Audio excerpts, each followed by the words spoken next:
мамлекеттик университетинде мамлекеттик тил саясатын ишке ашырып жатабыз.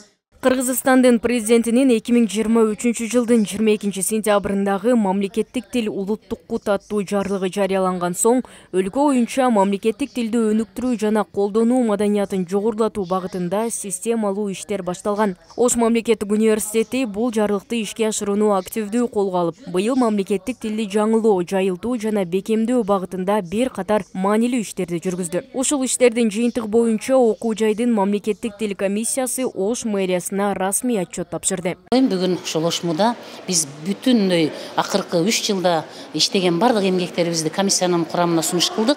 Буюрса, алардын өздөрүнүн көз караштары, жыйынтыктары болот. Мен мамлекеттик тил проректор катары ушул иштердин бардыгында негизги багыттоочу, тапшырма берүүчү ректорубуз Кудайберди Гапаралиевичтин мамлекеттик тилге болгон мамилесин өзгөчө баалайм. Жыл ичинде университетте мамлекеттик тилди колдоо жана өнүктүрүү максатында бир нече иш-чаралар өткөрүлдү. Алардын алкагында мыкты сабак деп аталган сынак уюштурулуп, кыргыз тилинде сабак берген 5 окутуучу атайын сыйлыктар менен сыйланат. Бул конкурс мамлекеттик тилдин колдонулушун кеңейтүү жана окутуучулардын эмгегин баалоого багытталган. Иш кагаздары силин өтүүдө мен башта айтып өттүм, өмүр баян, анан таржымалуу иш кагаздарын айттым.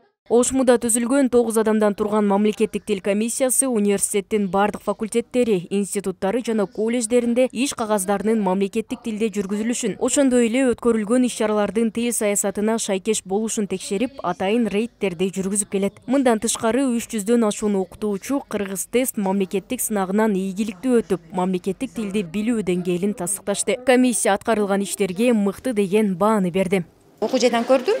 Ошол бүгүнкү талап эң негизгиси ошол ар бир мамлекеттик кызматкер, ар бир мугалимдер кыргыз тесттен өтүш керек деген талап бар. А мен сиздердин бүгүн Ош мамлекеттик университетинен көрүп жатам. Демек жалпы бардыгы ошол окутуп, үйрөтүп гана жөн калбастан бардыгы негизинен кыргыз тесттен өтүшкөн. Бул кадам мамлекеттик тилди өнүктүрүүдө жана окутуучулардын кесиптик деңгээлин жогорулатууда маанилүү роль ойноодо. Шаар бийлигине тапшырылган отчетто 2025 жылдагы иштер жогору бааланып, кийинки жылы мамлекеттик тилди жаңылоо боюнча иш-аракеттерди дагы да күчөтүү пландалып жатканы белгиленди. Мерим Айтмаматова, Нурсултан Бакай уулу, Ошму жаңылыктары.